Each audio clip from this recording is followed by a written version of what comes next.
Good evening all. Welcome to another installment of what it's like owning a Legend. Now in this video we'll be talking about what it's like to own this bike in these absolutely shitty conditions. If you can see what I can see, you will know exactly what I'm talking about. It's been raining, the roads are greasy, people driving slowly. I can't be fucked to deal with getting caught up in a traffic accident, so I'm going to go as slow as the traffic, or maybe even slightly slower, because it's just easier that way.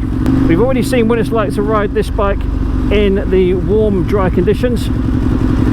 Now you're going to see what the flip side of that same coin, what it's like to ride in shitty, damp, cold conditions. Now believe it or not, it's not actually that much different. I mean, granted, there are a few minor things that I'd like to point out. Them being things like, because I've got an open clutch cover on this bike, not all the time, but sometimes the clutch likes to slip. It's nothing major, but it does become rather embarrassing when you're trying to give it a handful and it just spins up on you, which thankfully, touch wood, it hasn't done so. But if it were to, it would be extremely embarrassing for everybody involved, but primarily me. Another thing I didn't touch on in the last video was general maintenance. People might say, oh, you know, owning a Ducati is, you know, bad because they're money pits and they're this and they're that and the other. And do you know what, in some cases you could be right, but then again you could say the same thing for all exotic bikes, and not even necessarily Italian bikes either for that matter. You could be talking about, you know, Honda Fireblades, Yamaha R1s, Kawasaki ZX-10 SPs, not SPs, sorry, the RRs, you know, the winter test versions, and you know, all the ones that have all these massive amounts of upgrades done to them compared to the base models. You know, it's all well and good saying, oh, you know, this, that and the other, blah blah blah blah blah, but the problem is, you know, you can have the best service history in the world when it comes to cars or bikes or whatever. Doesn't always mean it works out for you, though. And people would be like, oh no, I'm so good with my service history and this, that and the other. And yeah, you might be, but it still costs you, doesn't it? May not cost as much as a Ducati or an Aprilia or an MV Agusta or whatever, but still costs. And anyone who says, oh no, it doesn't cost that much, is fucking lying. And I'm not gonna lie, I think I've had, what, 3 sets of tyres on this bike since I've owned it, and not all tyres work as well as the next. So, you know, people might say, oh yeah, these tyres are the best and this is the best and that's the best. In all fairness, if you're clever and you can budget, then you can get everything done. You know, I mean, some people are very hands-on with their bikes and their cars, which is great. You know, it saves you a shit ton of money in the long run in terms of labour costs. But some people really don't want to get their hands dirty, which again I can understand. If you're not confident to do it, then fair enough. Take me for example.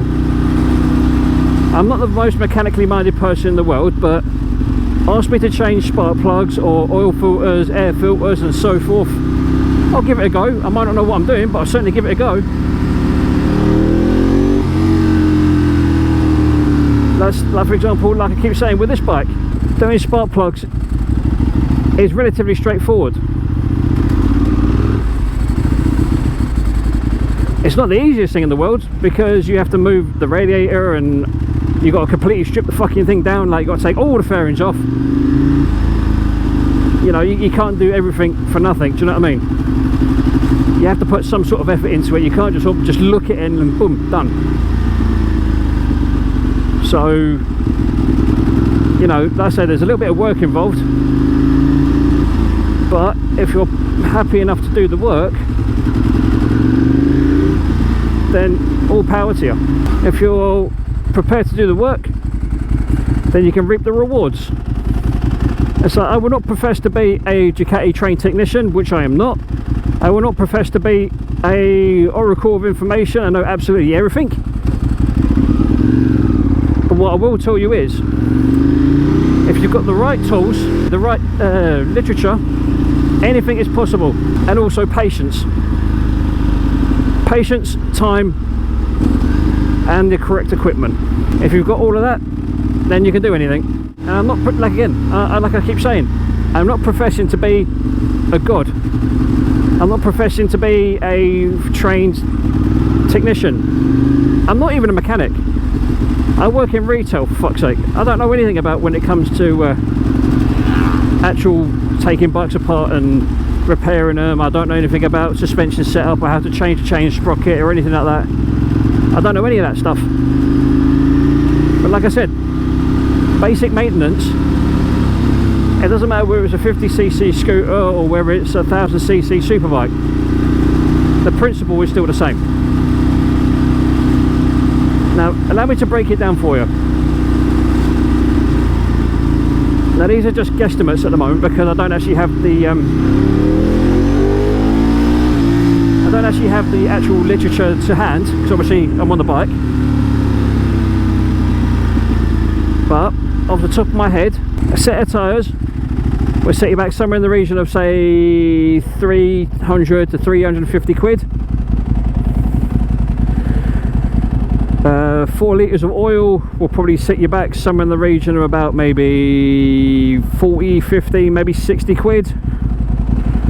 A set of spark plugs, because there's only 2 on this bike, I'd say maybe 20 quid for a set of plugs.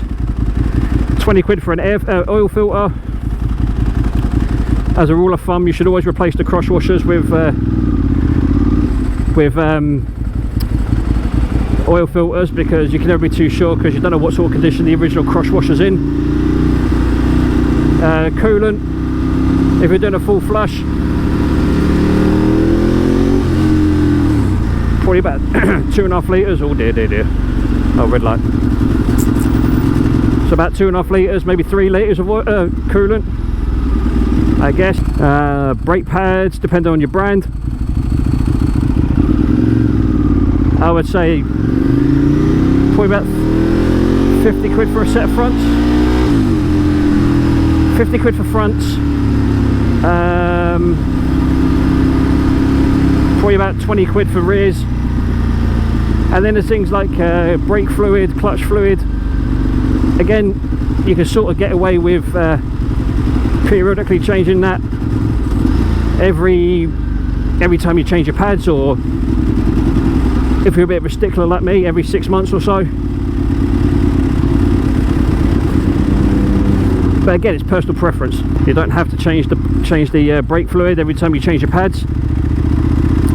I mean, it's not a legal requirement or anything, but I would say that when it comes to changing your pads, you may want to be careful on how you do it, because if you fuck your calipers up, that means you have to get new seals and stuff like that. So you have to be a little bit careful in terms of overall condition of the calipers. So yeah, that's oil, coolant, clutch fluid, brake pads, spark plugs, oil filter, air filter. I mean, what I'll do is as well, I'll try and do a little table somewhere as we're going along, telling you how much everything's cost.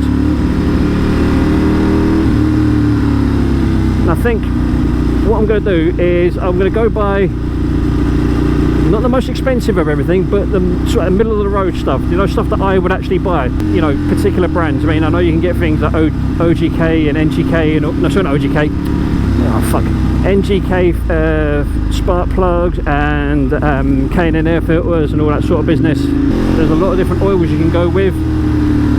I prefer the Motul V300, or the next best thing, which is the Technosynth. I'm not going through that, fuck that. The Technosynth semi-synthetic, which is about I don't know, about 50 quid for 4 litres, sorry. Say brake pads, depend on your brand, it'll probably set you back somewhere in the region of about maybe 45 quid for a full set of fronts, about 20 quid for a set of rears. Yeah, I've already touched on tyres. Chaining sprockets, that's another interesting issue. I can't remember what the standard gearing is on this, but when I get my next set of chain and sprockets, I'm going to go down 1 tooth at the front, which makes it go 2 up at the back, which in essence will give me more low down torque. So that will mean acceleration wise this thing's going to jump like anything. So that means when it comes to doing roll on power wheelies and clutch ups and stuff like that, this will work fucking amazingly, which I cannot wait for. Now again, brand wise, you can choose absolutely anything you want. It's whatever your preference is. You know, some brands obviously work better than others because they're made of tougher metal, or they're made of heavier duty stuff, or whatever. But again, it's all down to personal preference. I will always say to people, like I say at my work, when they come to buy anything in particular, like whether it be gloves or a helmet or whatever, you should always buy the best you can afford. I keep saying to people when they come into my work, you need to be careful. You've got to buy the best you can afford, i.e. head, hands and feet. The 3 areas that you cannot scrimp on.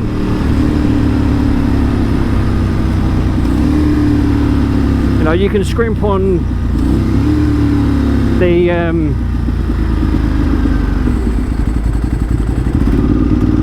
you can scrimp on your jacket, you can scrimp on your trousers.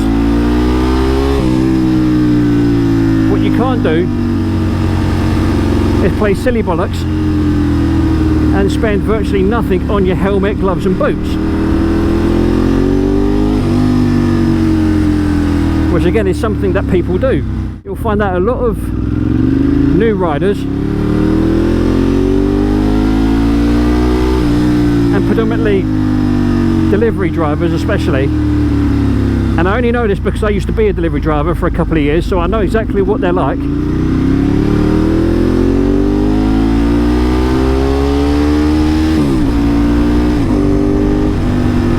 Buy cheap, nasty equipment. 20 quid for a pair of gloves, 20 quid for a pair of boots, 40 quid for a helmet. I'm sorry, in the grand scheme of things, that is not going to keep you safe if you have a fucking accident. I mean, I know the helmet I'm currently wearing is only, what, it was at the time 150 quid, but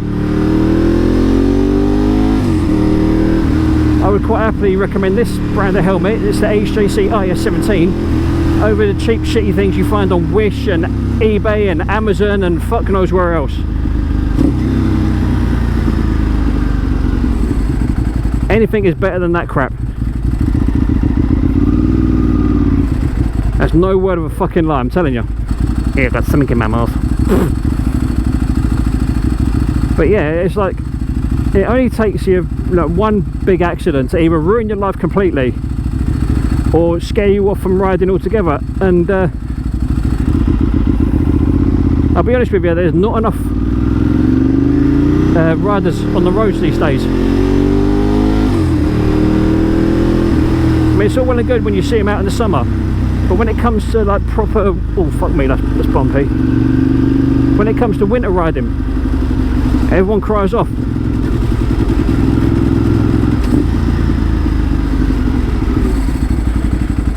I mean, obviously you don't have to ride in the winter if you don't want to. I mean, it's like, where are they gone? Where do all you people go? It's like, if I had a second bike so I could ride all year round, trust me, I fucking would. But I don't, so I can't. But likewise, I'm not going to go down the route of potentially getting myself killed or hurt because I want to ride. You know, it's a passion of mine, and don't get me wrong, I love riding my bike. I always have and I always will. But there has to come a time where you have to be a little bit sensible and think, you know what, the weather conditions ain't great, I think I'll take the bus. It just takes one big accident and that's it. It's all over.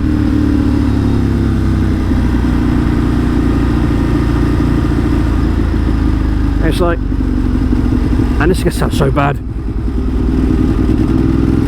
This is going to sound so fucking bad what I'm about to say. But you get these guys that have only passed their test like 6 months or a year ago or whatever, and they will ride their bikes like they're trying to kill it. You know, that proper everywhere. 50 mile an hour here, 100 mile an hour there. It's like, you don't need to go that fast absolutely everywhere. What is wrong with you people? You know, you don't have to go hell for leather everywhere. If you want to, that's down to you. Me personally, I don't. But anyway, I digress. This video is supposed to be about the bike. I suppose in a nutshell, owning a bike like this isn't cheap. It isn't easy. It sometimes isn't fun. But I'll be honest with you, the pros by far outweigh the cons. You know, even if you've got a family, having a bike gives you a little bit of freedom. Not a lot, just a little bit. I mean, it's like there's a lot of people that I've not necessarily been involved with, but spoken to in the past. They've been involved in relationships where they've been told to give up their bikes. You know, it's a horrible thing to see. Give up your bike or you lose your family. No.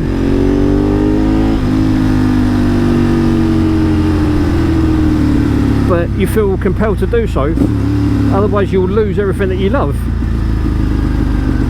For me, however, that is not the case, thank God. Now, my girlfriend is a very caring soul and a very understanding soul, and she understands that with my bike, because I had it before I met her, she's more than happy for me to have it, more than happy for me to ride it. She's not going to be one of these girlfriends, baby mamas, fiancés, wives, whatever you want to call them these days, wifey.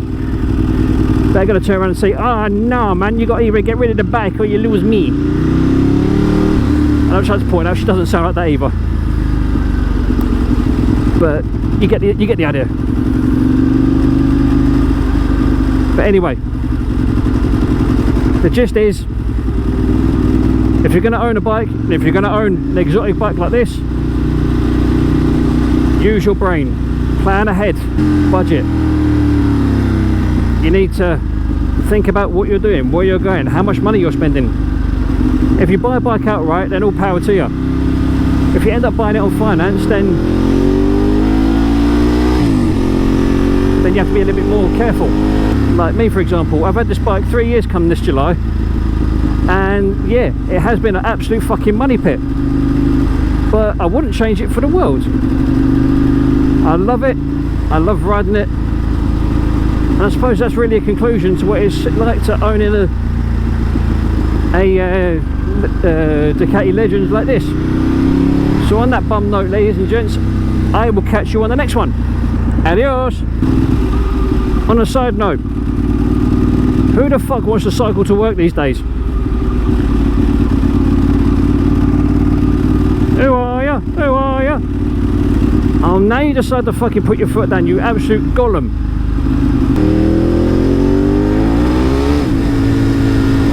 That was a little bit naughty.